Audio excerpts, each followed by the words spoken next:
How's it guys? And welcome back to the next part, which is getting to know your camera. Right, what is this all about? Basically, it is getting to know what all your settings are on camera and how to change them and what each one does and things like that. But first we're going to take a look at on camera what is happening there. Now most of you guys should have a wheel like this, probably on the top of your camera, but it might be anywhere on the camera. Okay, so what is happening there? You got M, AV, TV, P, little box, or you've got M, A, SP, guide, auto, and then you got little things like a little flower, a little running man, and all sorts of little gadgets and stuff like that. But we are only going to concentrate on these three here. Why are we only going to concentrate on those three there? Because all the other settings, the camera dictates to you what it's going to do. I'm going to say that again. The camera dictates to you what is going to happen or what settings it's going to use. When you want the most out of the camera, you need to dictate to the camera what you want to do. Why? The camera doesn't always know what you want to do in the photograph. Let's say it's a waterfall that you want to get, a lovely cascading waterfall flowing down. You need to use a slower shutter speed. But if you put your camera onto landscape, which should probably be the one that most people choose, the camera doesn't know there's a waterfall. Yes, it will get the landscape probably nice, but the water might be frozen and whatever, and I don't know, it's not going to work nicely. It's the same with portrait. If you put it in portrait mode or a little head on the thing there, you might have more than one person. It doesn't know what really to do. It's like I said, we're going to only concentrate on your manual, where you're going to have full control over the camera, or aperture priority, which is the Canon, which is AV, or aperture value, which is AV, or A, and Nikon, which is for aperture. Okay. And then the last one we're going to concentrate on is TV in the Canon, or S in Nikon.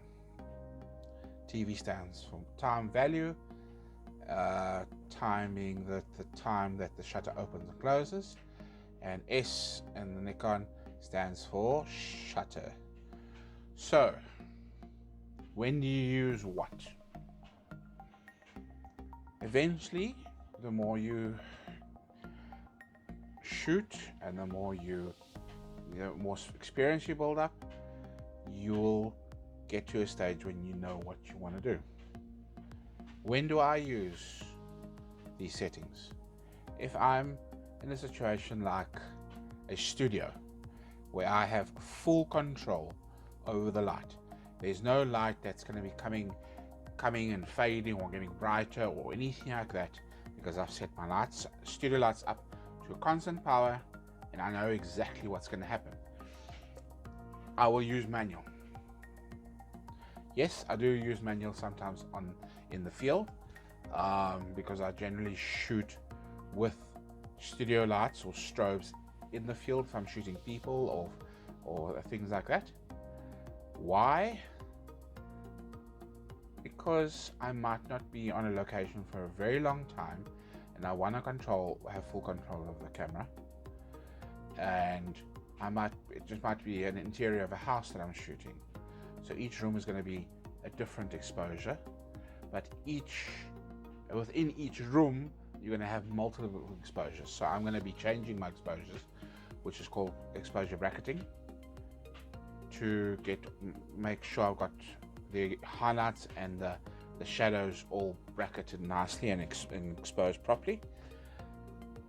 Those are some of the situations where I would use manual. When I want full control, or if I know there's not going to be any fading or light getting brighter and things like that. Now, aperture priority.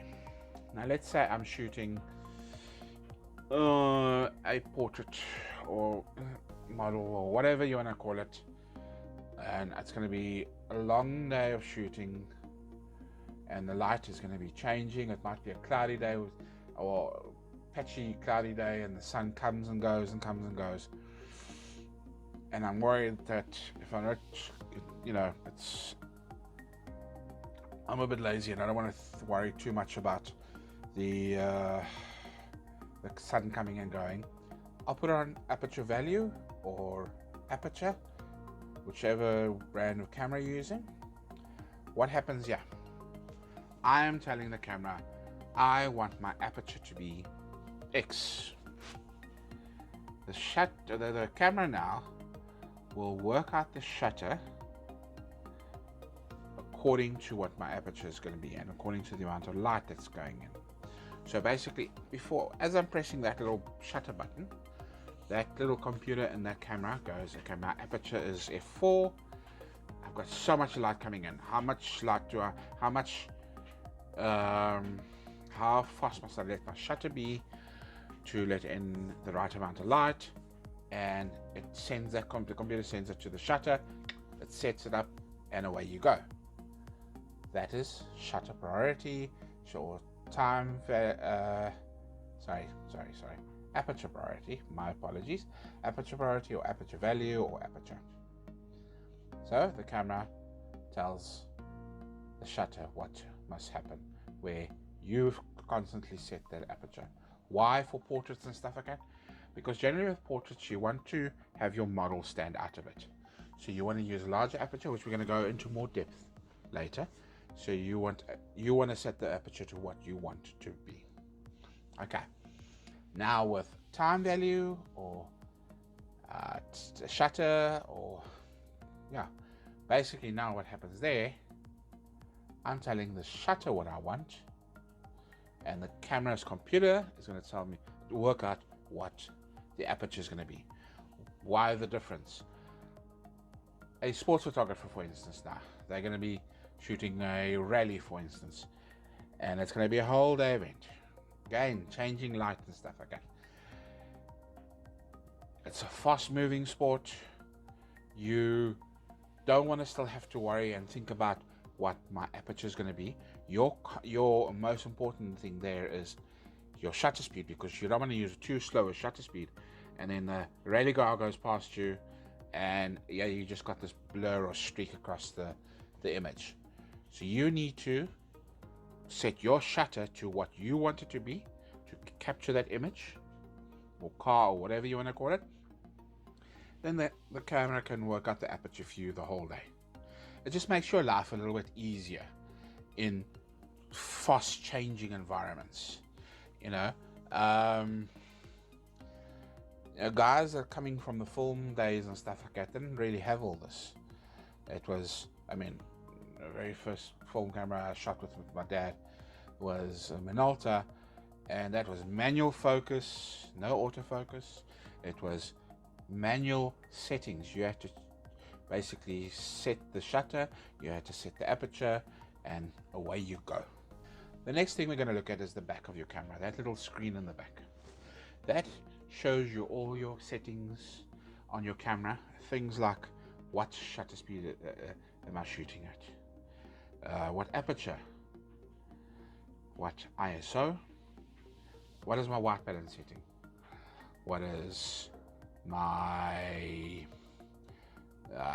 focal point, what is my metering mode, all that sort of stuff. It even tells you what your battery life is. It gives you all that information. So let's have a look at that quickly. So here we got your different bigger brands. Okay, first one we're gonna go look at is that little thing. On the Canon it's the P, and on the Nikon it says auto. Now what is that? On the dial on the top, on the Canon, that little dial is dialed into P, which is cool. Okay, now we know where that is. On the Nikon it's on auto. Okay, so that is indicating what that dial on the top is dialed into. Gives you indication of that. The next thing we're going to look at, okay, we are going to look at your shutter speed. So on the Canon, again, it's 4,000ths of a second. On the Nikon, it's 1/15th of a second. Now that you can set to various ranges. I mean, 1/4000th of a second is actually very quick if you think about it. It's not even a full second. It's only 1/4000th of a second. You can go up to 30 seconds, and some cameras you can put it on bulb, and as long as your shutter is pressed, it will stay open. That's what that indicates to you. Okay, next one we're going to do is your f5.6, which is on the Canon, or f3.5 on the Nikon. What is that? That's your aperture value. Aperture value is always indicated in f stops. That is how big the aperture or the iris is going to open up. Again, guys, we're going to deal with this more in depth. We're just only getting to know this, what is happening on the camera. So bear with me. Right. So when you turn the other little dial on your camera and you change that will go up and down or up and down. Okay. Right, the next thing we're going to deal with is ISO. Now on the Canon, ISO is set at 100. On the Nikon, it is on auto, which is at 3200. What is ISO? It's basically the film speed, the speed that the film or sensor reacts to the light. Again, we're going to go into that in depth in a short while. The next thing we're going to do is, okay, now because the Nikon is an auto, it doesn't appear on there, but if you put it in manual or whatever, it will appear. But in the Canon, that little thing with the little, where it says 0 and 1 and plus 1, +2, or -1, -2, that's a light meter. Okay, we're going to deal with that also a little bit later. The next thing we're going to do, we'll talk about, is metering mode. Right, that just indicates which metering mode you are in. It could be matrix, it could be center weighted, but we'll chat about that again.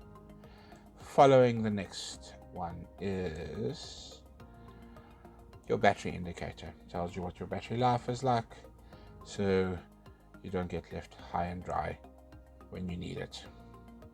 White balance. The next one is white balance. What is white balance?